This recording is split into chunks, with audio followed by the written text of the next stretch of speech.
우리 계속해서 땅에서도 이루어지이다 말씀을 살펴보고 있는데요. 오늘은 6번째 믿으면 보리라라는 제목의 말씀을 함께 나누려고 합니다.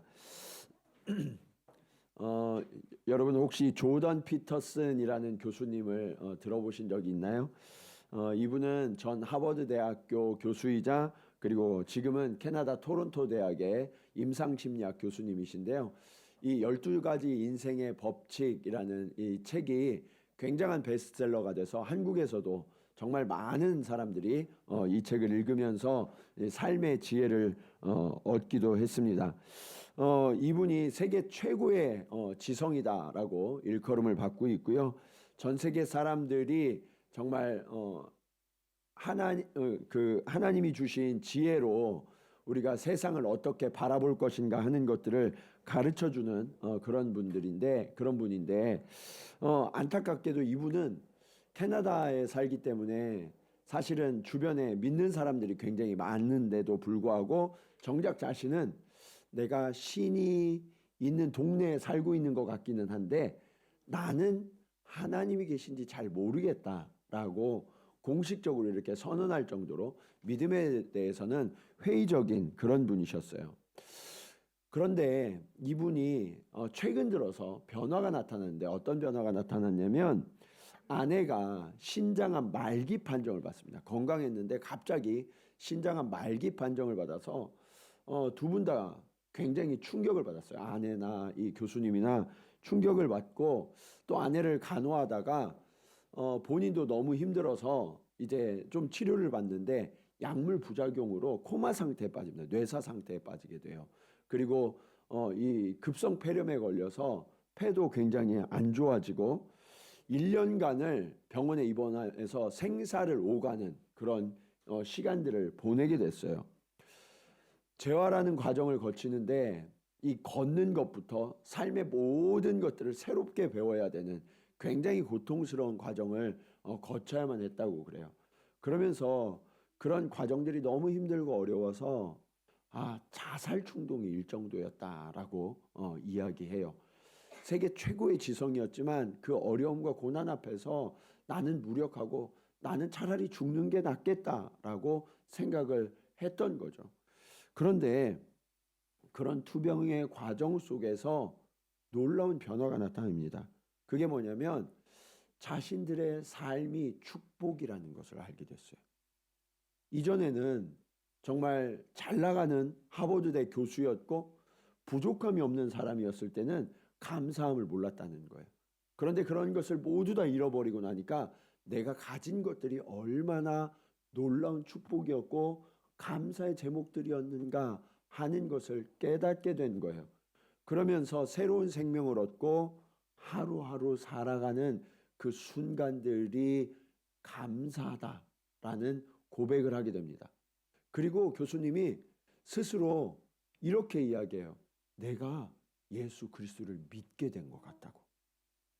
어떻게 해서 내가 예수 그리스도를 영접하게 됐는지 사실 나는 이해도 안 되고 설명할 수 없지만 분명히 내가 예수 그리스도를 믿게 되었다라고 고백을 합니다. 그리고 그가 많은 사람들에게 기도를 해요. 어떤 기도를 하냐면 이성의 그늘에 가려서 하나님을 깨닫지 못하고 고백하지 못했던 그 사람들에게 자신이 예수 그리스도를 믿게 된 그 과정을 설명하면서 그 욕망과 그리고 세상의 지식으로 가득 차서 하나님을 거절했던 사람들이 하나님을 발견하게 해달라고 진솔하게 눈물을 흘리며 기도하기 시작했어요. 그런 그의 모습을 보고서 세상에 많은 사람들이 하나님께로 돌아오고 있고 또 이전에 믿었던 분들도 굉장한 은혜를 누리고 있습니다. 그런데 우리가 하나님을 믿고 따르는 데 있어서 많은 사람들이 우리가 가진 이성 때문에 장애가 되는 순간이 있어요. 그게 언제냐면 부활에 대해서 생각할 때. 부활은 사실은 우리의 이성과 우리의 경험으로는 이것을 받아들이기가 굉장히 어려운 순간이라는 거죠. 오늘 본문에 보시면 이 기독교 신앙의 가장 근본적이고 핵심적인 사실인 부활에 대해서 다루고 있어요. 이것이 우리의 이성으로는 여전히 이해가 되지 않는 부분입니다. 그러나 그 이성과 경험으로는 이해할 수 없는 일들을 믿음으로 넘어설 때 우리는 이 부활의 참된 의미를 깨닫게 되고, 그리고 그 부활을 약속받은 자의 능력 있는 삶을 살아가게 되는 거예요. 간절히 바라기는 오늘 이 자리에 계신 모든 분들이 한 분도 예외 없이 예수 그리스도의 부활하심이 나에게도 주어진 약속이고, 우리도 그렇게 부활 신앙을 가진 그러한 하나님의 자녀로 그 신비를 깨닫고 살아가는 하나님의 백성으로 거듭나는 시간이 되기를 주님의 이름으로 간절히 축원합니다. 그러면 우리는 어떻게 이러한 부활 신앙을 품게 될 것인가? 첫 번째로, 불신앙은 주님보다 현실을 보는 것이라는 것을 아셔야 돼요. 우리가 현실에 주목할 때 우리는 주님으로부터 멀어져서 믿음을 잃어버리게 된다는 거예요. 오늘 본문에 보시면 주님께서 사랑하시는 나사로와 마르다와 마리아의 집에 방문하십니다. 그런데 주님이 도착하셨을 때 분위기가 안 좋았어요. 어떤 일이 있었냐면 나사로가 죽었단 말이에요. 나사로가 죽고 온 집에 슬픔과 어두움이 가득 차 있었어요. 그때 마르다가 이렇게 와서 이야기합니다. 21절 말씀 보실까요?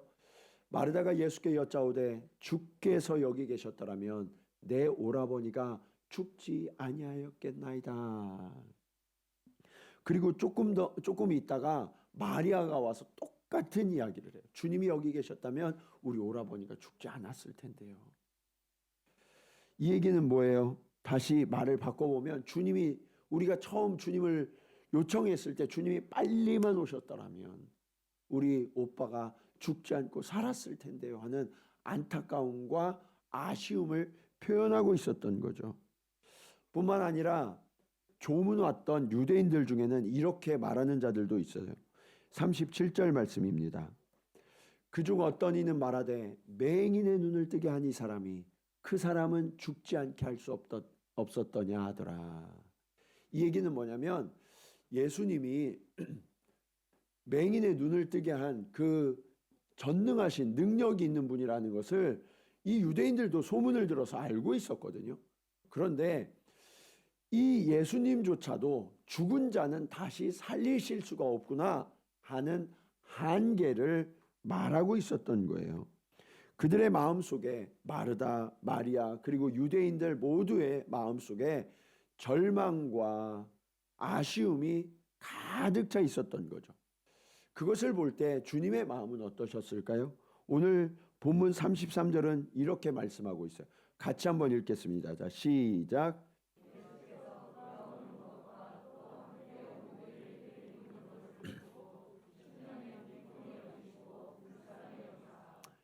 여기에 보면 예수님의 마음 두 가지가 나와요. 비통히 여기시고 어떻게 여겼어요? 불쌍히 여기셨다. 여기서 비통히 여기다라는 표현은 우리가 생각하는 그 비통함과 조금 달라요. 이 원어의 의미는 사나운 맹수가 그르렁거리다라는 표현이에요. 그래서 어떤 그 맹수가 싸움을 앞두고 긴장하면서 때로는 분노하면서 그르렁거리는 그 표현이 비통히 여기다라는 표현이에요.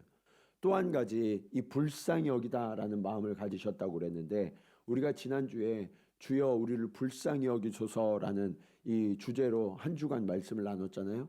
여기서 불쌍히 여기다라는 이 표현은 그냥 저 사람 참 안 됐네 동정하는 게 아니라 예수님이 그들과 똑같은 아픔을 느끼셨다는 거예요. 어떤 정도의 아픔이었냐? 창자가 뒤틀려지는 그런 아픔. 여러분 창자 한번 꼬여보셨어요? 네. 창자가 꼬이면요 응급실로 바로 가지 않으면 심각한 문제가 생겨요.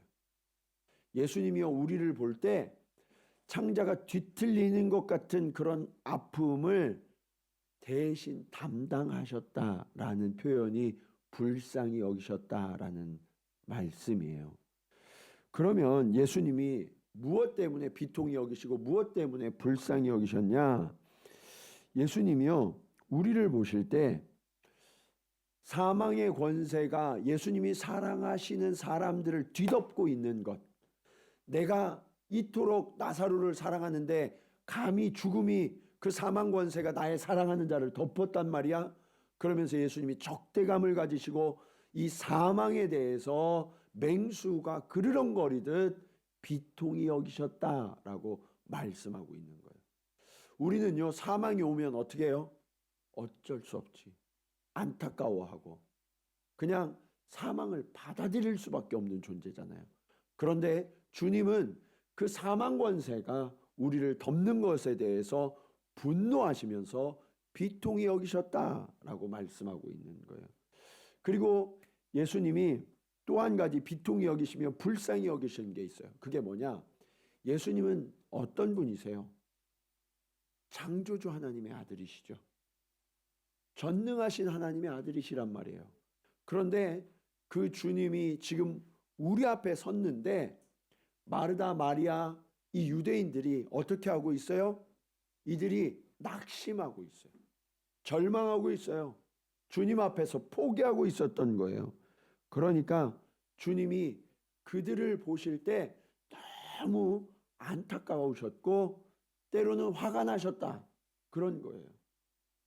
그래서 여러분, 우리도 이런 모습을 가질 때가 있어요. 어떤 모습이냐? 믿음의 영역과 현실의 영역을 구분짓는 거예요. 여기까지는 믿음이 역사하지만 여기서부터는 현실이 역사하는 것이다라는 거죠. 어쩔 수 없다. 그리고 믿음이 역사하는 시간과 현실이 역사하는 그 시간을 정해놔요. 그래서 믿음의 유효기간이 지난 거예요. 3일이 지났으니까 지금부터는 어쩔 수 없어 라고 생각을 했던 거죠. 여러분, 이것이 우리의 믿음의 한계라는 거예요. 네. 우리가 주님을 믿는다고 하는데 믿는 사람들 사이에서 교회에서는 믿음이 강한 것처럼 이야기해요. 그러나 세상에서는 어떻습니까? 세상의 영역에서 여러분은 여전히 강한 믿음을 나타내고 있습니까? 여기에서는 적당히 믿음을 감추고 적당히 세상과 동조하면서 그렇게 살아가야 돼 하는 영역의 구분을 짓고 계시지 않느냐는 말씀이에요. 주님은 그런 저희들을 보면서 그르렁거리듯 비통히 여기신다라고 말씀하고 있어요. 만일 이 자리에 계신 분들 가운데 이 믿음의 한계를 설정하고 믿음의 영역과 현실의 영역을 구분짓는 분들이 계신다면 오늘 저와 여러분을 바라보시면서 비통히 여기시며 불쌍히 여기시는 그 주님의 눈을 바라보시기를 원합니다. 그 주님을 바라봐야만 우리는 믿음에서 떨어지지 않게 되는 거예요. 이것이 오늘 말씀의 두 번째 교훈으로 이어져요. 믿음은 현실보다 주님을 보는 것입니다. 불신앙은 주님보다 현실을 보기 때문에 불신앙이 생긴다면 현실보다 주님을 바라보기 시작하면 그때부터 우리에게 믿음이 생긴다는 거예요. 마르다가 주님이 오신다라는 소식을 들었어요.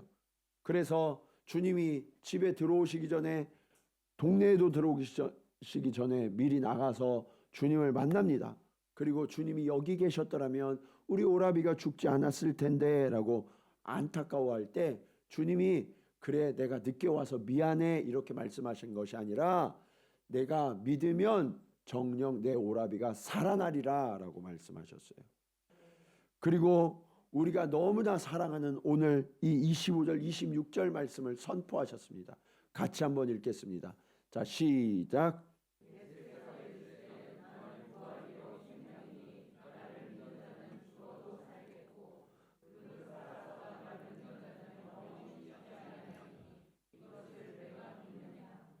이것이 저와 여러분을 향한 주님의 질문이에요. 이것을 내가 믿느냐? 아멘으로 응답하는 저와 여러분이 되기를 간절히 축원합니다. 주님은 부활이요 생명이시라는 거예요. 살아서 믿는 자는 영원히 죽지 않고 죽은 자도 다시 살아나게 될 것이다 라고 주님은 아주 강력하게 선포하셨어요. 이 주님의 강한 선포 앞에 마르다의 꺼져가던 믿음이 다시 불붙기 시작합니다. 그래서 27절에 이렇게 고백해요.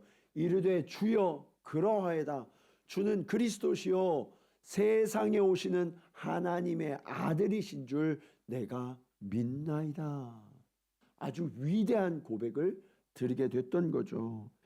여러분, 마르다가 자신의 시선을 죽은 오빠의 시체에 둘 때는 낙심하고 절망할 수밖에 없었어요. 그러나 나를 찾아오신 주님, 그 주님께 내 시선을 두고 주님의 말씀에 귀를 기울이니까 어떻게 됐어요? 위대한 믿음의 고백을 드리게 된 거예요. 그래서 여러분, 우리가 무엇을 보고 있느냐에 따라 우리 마음이 달라져요. 예. 우리가 어떤 이야기를 듣느냐에 따라 우리 믿음의 상태가 달라지는 거예요.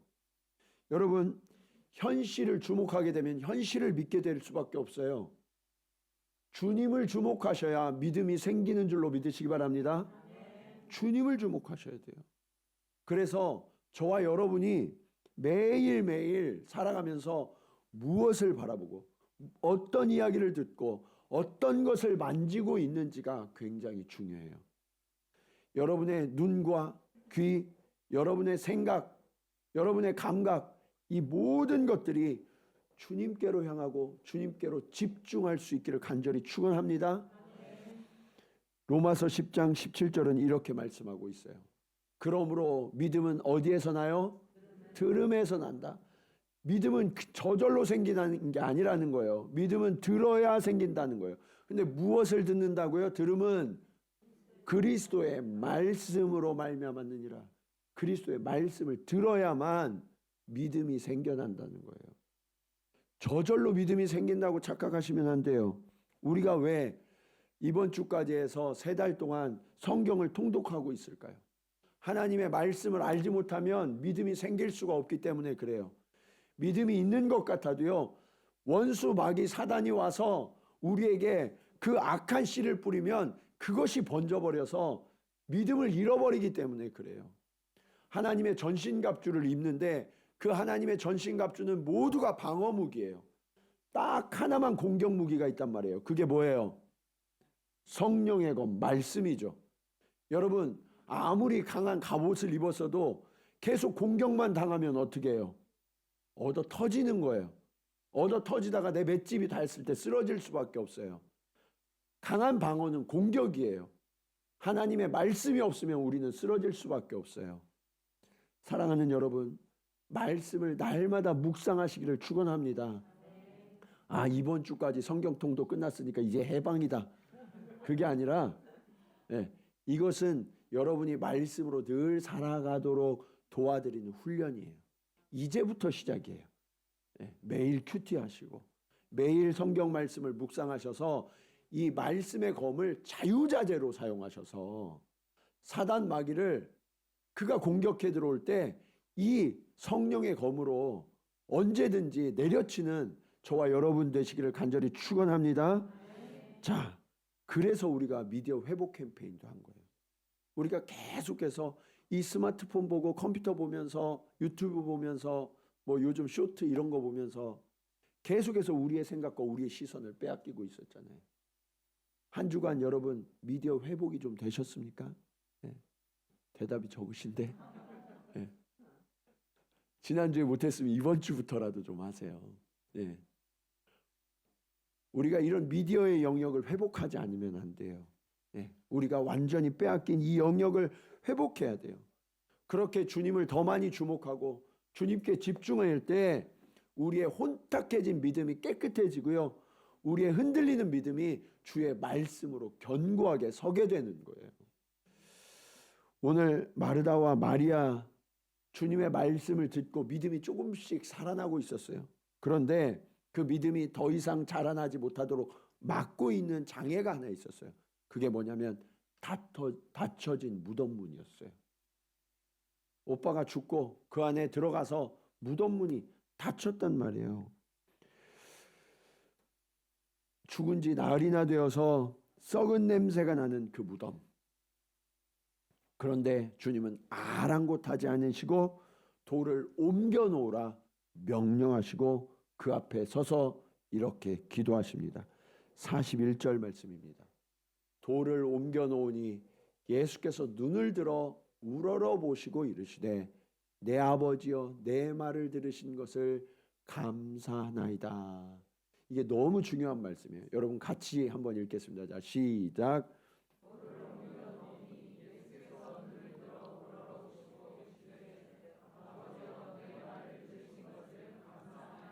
여러분 잘 보세요.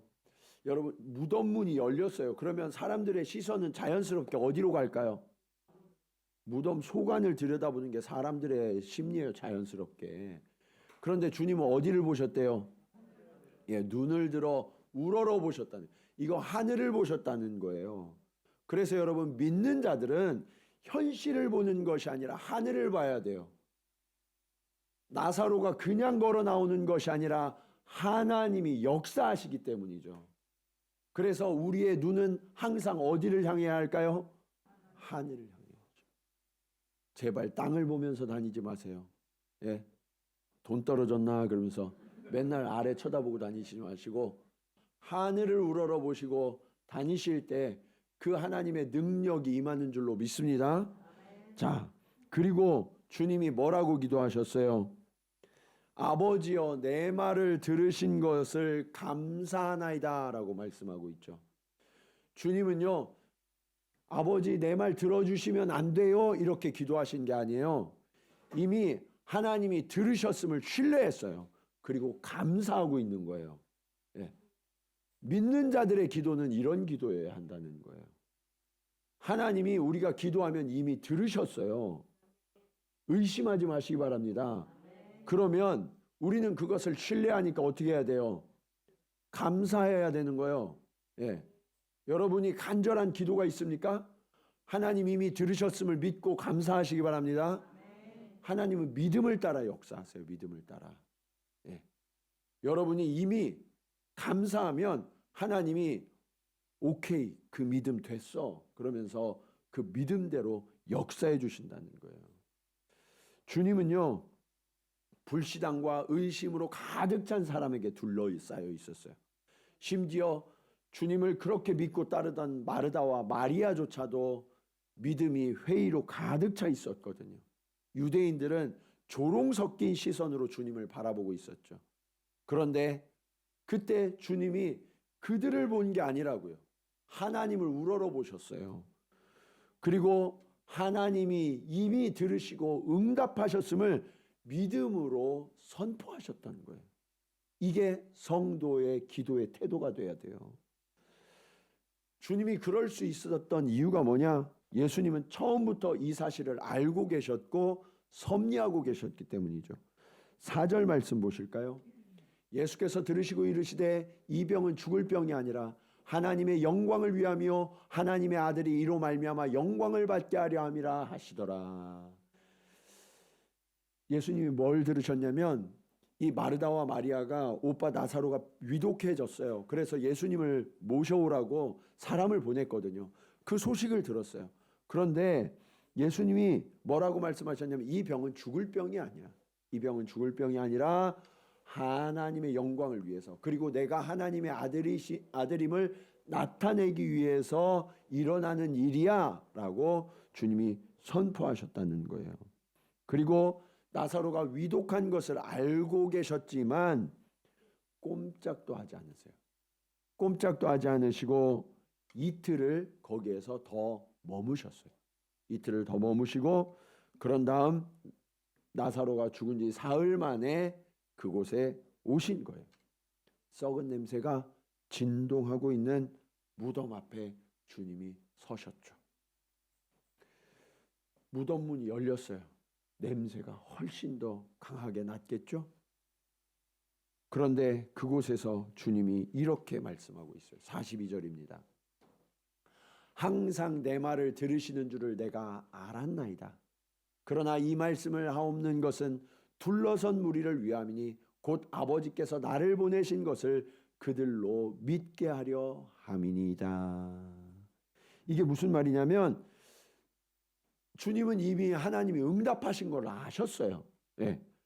그런데 지금 이렇게 기도하고 이런 일들을 행하시는 건 뭐냐면 지금 이 둘러싸여 있는 이 의심의 무리, 믿음에서 후퇴한 회의가 가득한 이 무리를 위해서 주님이 지금 이 일을 하고 계신다는 거예요.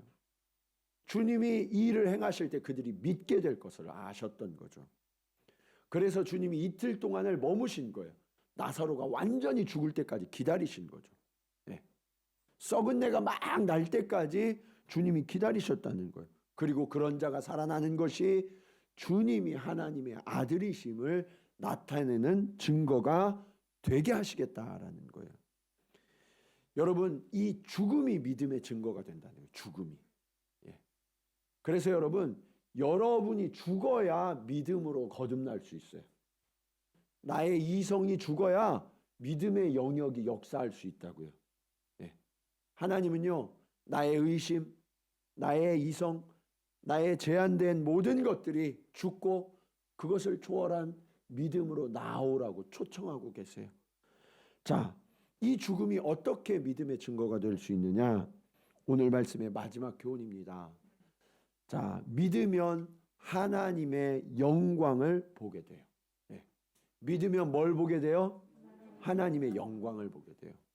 의심하는 자는 이 영광을 볼 수가 없어요. 네. 회의에 빠진 자는 이 영광을 볼 수가 없어요. 믿으면 그때 비로소 하나님의 영광이 보이게 된다는 거예요. 이게 믿음의 신비예요. 믿음의 신비. 주님은요, 무덤 문을 여시고 이렇게 말씀하셨어요. 큰 소리로 나사로야 나오라. 네, 나사로야 나오라. 주님이요, 주변의 모든 사람들이요, 의심과 회의에 빠져서 웅성웅성 될 때 그 모든 사람들이 깜짝 놀랄 만큼 큰 소리로 나사로야 나오라라고 외치셨어요. 그러자 사람들은요, 이제 주님께 집중하고 그리고 무덤 문으로 그의 모든 시선들이 향하게 됐겠죠. 잠시 뒤에 어떤 일이 일어났을까요? 44절 보실까요?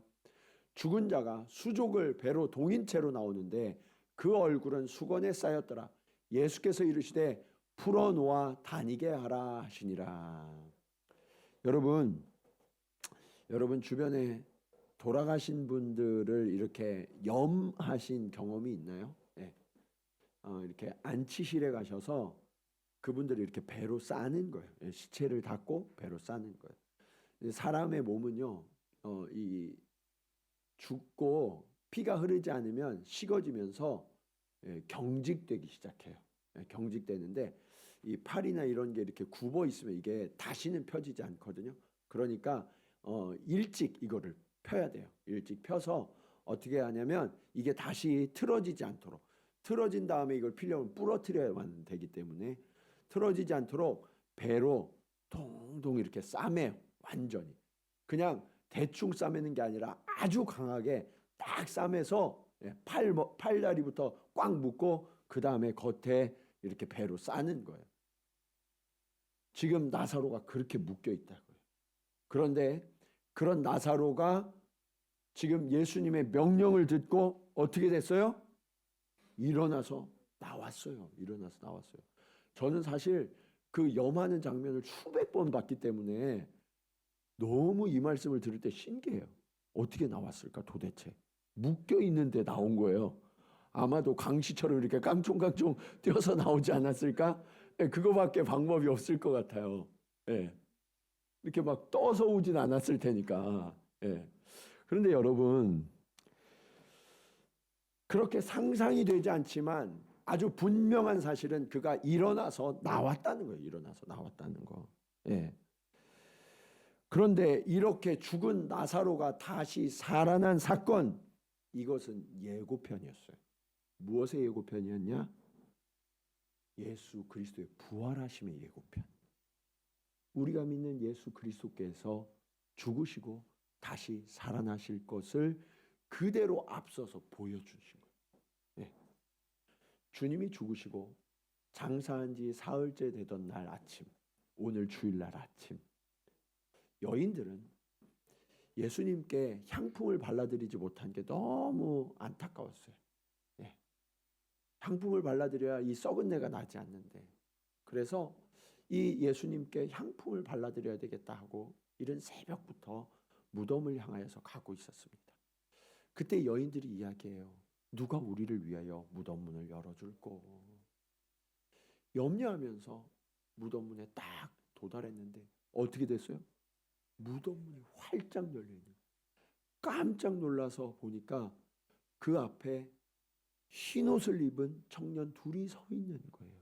흰옷을 입은 두 청년이 서서 이렇게 선포해요. 누가복음 24장 6절에서 7절 말씀입니다. 우리 같이 한번 읽겠습니다. 시작.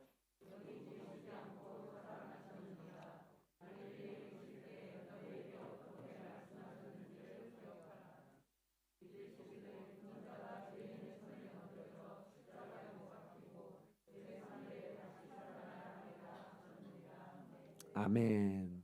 여러분 뭐라고 말씀하고 있어요? 예수님이 십자가에 못 박히시지만 제3일에 어떻게 된다고요? 다시 살아나신다는 거예요. 다시 살아나신다. 그 말씀 그대로 주님은 살아나신 줄로 믿습니다. 여러분 그렇게 주님이 살아나신 그 부활의 아침을 우리가 맞이하고 있는 거예요. 예. 그런데 주님이 부활하신 이 사건만 있었다면 사람들은 어떻게 생각하냐면 예수님은 하나님의 아들이시니까 당연히 부활하실 수 있겠지. 그런데 그 부활이 우리와 어떻게 연관이 되겠어? 라고 의심할 수밖에 없다는 거예요. 그래서 주님은 앞서서 주님의 죽으심과 부활에 앞서서 나사로가 죽을 때까지 기다리셨다가 찾아가셔서 무덤 문이 열리고 그가 걸어 나오도록 명령하셨던 거예요. 이것이 예수 그리스도를 믿고 예수 그리스도를 따르는 자에게 동일한 부활이 일어날 것이다 라는 증거가 되게 하셨던 거예요. 그래서 성경은 이 사실을 우리에게 이렇게 보증하세요. 고린도전서 15장 12절로 13절 말씀입니다. 그리스도께서 죽은 자 가운데서 다시 살아나셨다 전파되었거늘 너희 중에 어떤 사람들은 어찌하여 죽은 자 가운데 부활이 없다 하느냐. 만일 죽은 자의 부활이 없으면 그리스도도 다시 살아나지 못하셨으리라. 여러분 이 말씀이 무슨 얘기냐면 우리가 죽었다가 다시 부활하지 못한다면 그리스도도 다시 부활하실 수가 없다는 거예요. 아시겠어요? 역으로 예수 그리스도의 부활이 있기 때문에 저와 여러분은 반드시 부활이 약속되었다, 보증되었다라고 성경은 말씀하시는 거예요. 저와 여러분은 예수 그리스도를 믿잖아요. 그렇죠? 네. 아멘이십니까? 네, 네.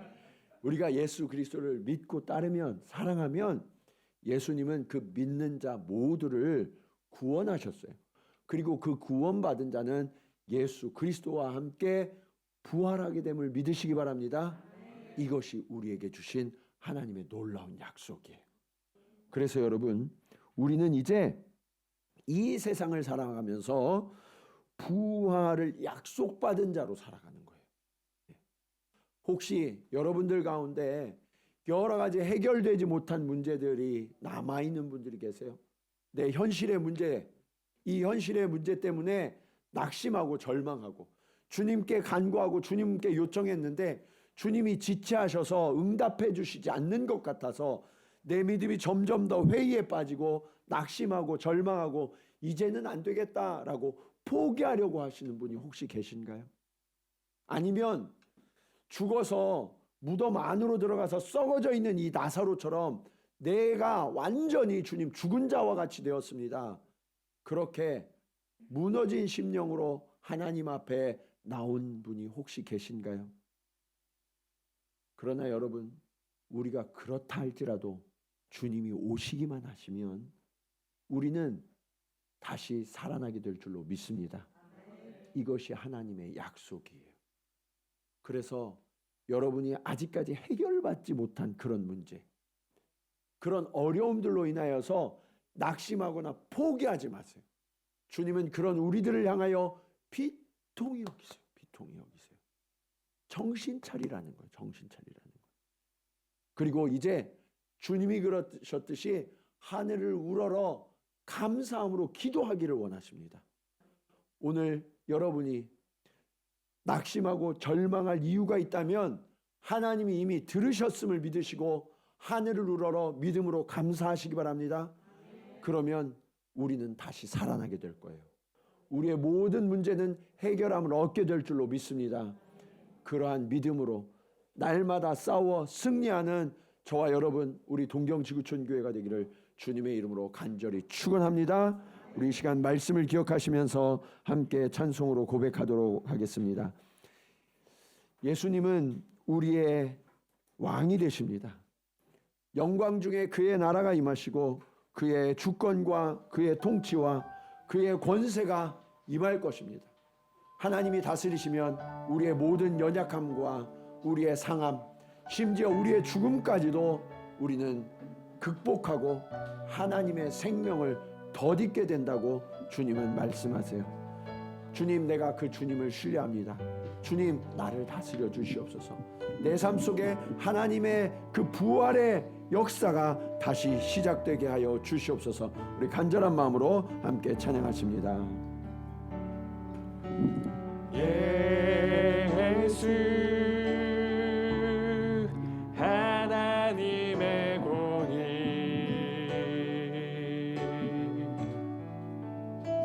주독생자 그의 나라 임하시네.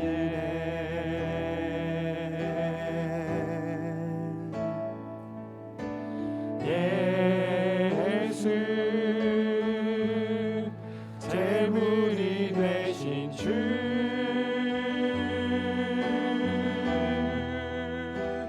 영광 중에 그의 나라 임하시네.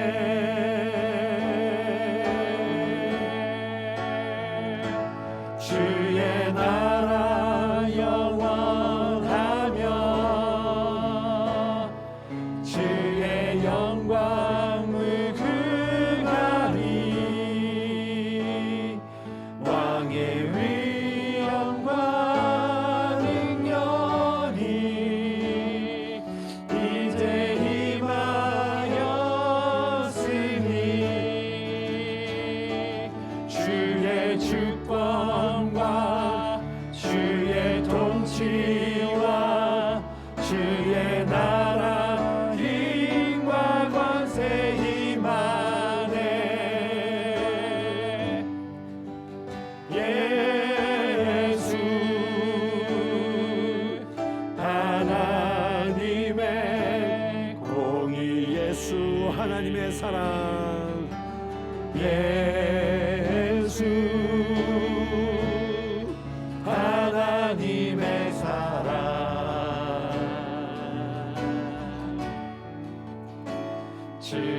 은혜와 말씀으로 나타나네.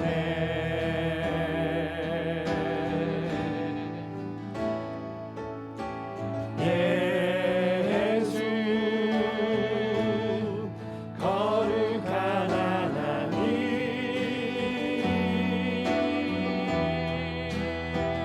영광 중에 그의 나라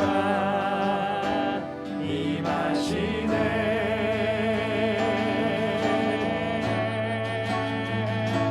주의 나라 영원하며 주의 영광 무궁하리. 왕의 위엄과 능력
그렇습니다. 주님, 우리는 현실을 바라보고 나의 연약함과 나의 부족함과 나의 무너짐을 바라보느라 아버지 하나님, 내 믿음은 점점 더 후퇴하고 있었음을 주님 고백하며 회개합니다.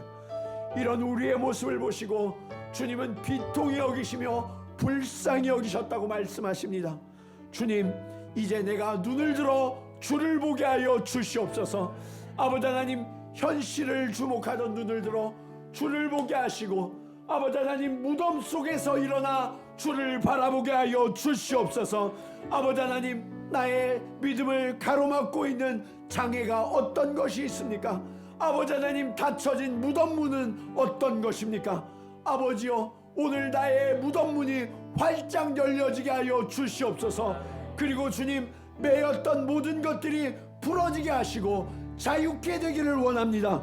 주여, 오늘 믿으면 하나님의 영광을 보리라 말씀하셨습니다.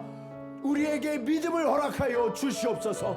성령의 지혜와 능력을 더하여 주셔서 이 믿음 없는 자가 눈을 들어 주를 보게 하시고 믿음을 고백하게 하여 주시옵소서.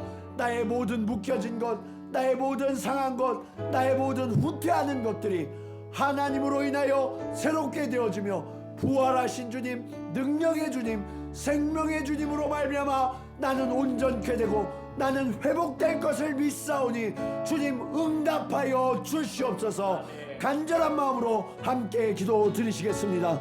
할렐루야. 아버지 하나님, 은혜를 감사합니다. 아버지 하나님, 오늘 우리의 모습은 어떻습니까? 아버지 하나님, 우리가 날마다 현실을 바라보고 현실을 염려하고 현실을 두려워하는 동안 아버지 하나님, 우리는 늘 넘어지고 있었고 우리의 믿음이 후퇴하고 있었음을 아버지 하나님 고백하며 회개합니다. 아버지 하나님, 우리는 날마다 낙심하였고 날마다 포기하였고 날마다 주저하려고 했습니다. 주님, 오늘 우리에게 믿음을 허락하여 주시옵소서. 현실을 바라보던 눈을 아버지 하며 사람들의 이야기를 듣던 눈을 오직 주께로 향하기를 원하니 주의 말씀을 들려주시옵소서.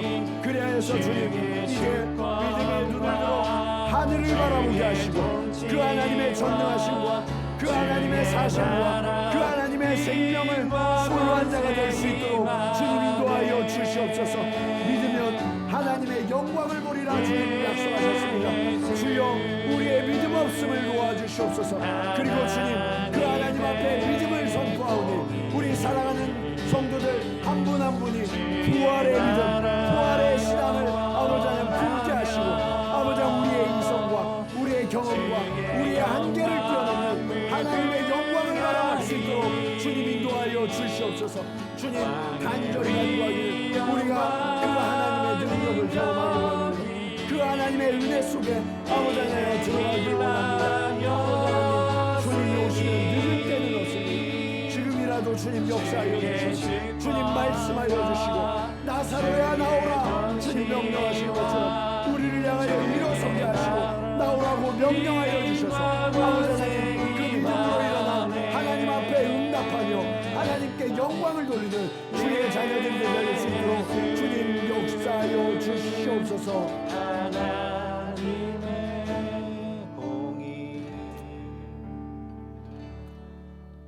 사랑의 주님, 우리가 주님을 늘 사랑한다고 말씀드렸지만 우리들의 믿음은 너무나 연약합니다. 우리의 믿음이 대단한 것 같았지만 현실 앞에서 우리는 날마다 실망하였고 후회하였고 낙심하였고 포기하려 했음을 주님 고백하며 회개합니다. 주여, 오늘 사랑하는 주의 자녀들 가운데 이렇게 낙심하고 절망하고 포기하려는 자가 있습니까? 주님, 이들을 불쌍히 여겨 주시옵소서. 그리고 주님, 우리가 이제 눈을 들어 주를 보기를 원합니다. 우리가 사단의 권세 아래서 굴복하고 넘어지려는 아버지 하나님, 이런 위태로운 가운데 있음을 주님 비통히 여기시며 우리를 바라보시는 그 주님께 나의 시선을 돌리기를 원합니다. 주여, 현실을 바라보았던 눈을 들어 주를 바라보게 하시고 우리의 연약함을 바라보며 염려하였던 눈을 들어 주를 바라보며 감사하는 믿음을 허락하여 주시옵소서. 그래서 주님, 믿으면 하나님의 영광을 보리라 약속하신 그 주님의 약속이 우리 가운데 이루어질 줄로 믿사오니 주님, 우리가 날마다 믿음을 고백하오니 주님, 우리에게 응답하여 주시옵소서. 우리의 모든 무너졌던 것들이 새롭게 일어나게 하시고 아버지 하나님, 죽었던 자들이 다시 살아나는 역사를 허락하여 주시옵소서. 아버지 하나님, 오늘 우리의 모든 것들을 주님 앞에 내어드립니다. 주님, 이제 속사람이 죽어지고 하나님의 은혜 아래서 부활의 능력 안에서 그 부활의 소망을 가지고 다시 일어나는 주의 자녀들 되게 하여 주시옵소서.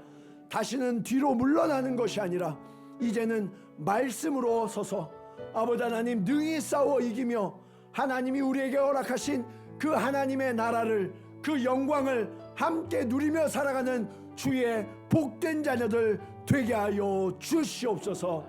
이제는 우리를 위하여 십자가에서 죽으시사 우리에게 부활의 첫 열매가 되신 예수 그리스도의 은혜와 아버지 하나님의 크신 사랑하심과 성령님의 감화감동 교통하심이 오늘 말씀을 따라 우리가 세상을 바라보고 현실을 바라볼 때는 죽을 수밖에 없으나 주님을 바라볼 때에는 다시 살아나게 됨을 믿고 우리의 눈을 들어 주를 바라며 오직 감사로 하나님 앞에 기도하며 그렇게 믿음으로 나아가 세상과 넉넉히 싸워 승리하기로 결단하며 나아가는 사랑하는 부활의 삶 가운데 이제로부터 영원토록 함께 하시기를 간절히 축원하옵나이다.